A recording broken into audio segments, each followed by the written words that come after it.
আসসালামু আলাইকুম বন্ধুরা, কি অবস্থা? সবাই কেমন আছেন? আশা করি সবাই ভালো আছেন। দেখতে পাচ্ছেন আমরা একটি ডাক্ট এসির কাজ করতেছি। এসিটির সমস্যা হলো রিমোটে কোনো পাওয়ার আসে না।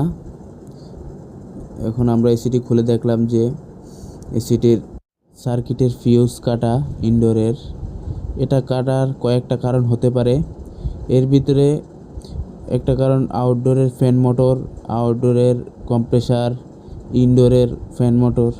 প্রথম আউটডোরটা দিয়ে চেক করব আমরা। আউটডোরের রিটার্ন লাইনটা খুলে দিয়ে চালাবো এবং দেখব যে ইনডোরে কোনো সমস্যা আছে নাকি।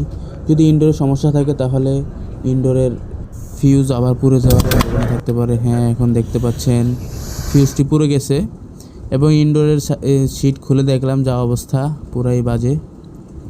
সব কিছু একবারে পুড়ে গেছে, ক্যাপাসিটার পুড়ে গেছে। এখন আমরা ক্যাপাসিটারটা খুলে নতুন একটি ক্যাপাসিটার লাগাবো। তারপরে দেখব যে ইনডোরে কয়েল শর্ট আছে কিনা। কয়েল শর্ট থাকলে আমরা এটা খুলে নেব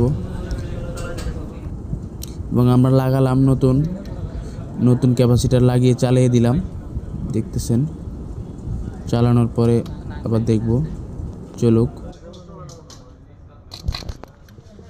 হ্যাঁ, দেখতে পেলেন যে ইনডোরের মোটরের সমস্যা আছে, কয়েল শর্ট আছে। আমরা এখন এই ফ্যান মোটরটি খুলে কয়েল বাঁধাবো আবার নতুন করে, তারপরে আবার এটা এখানে লাগাবো। তো দেখতে পাচ্ছেন আমরা কয়েলটা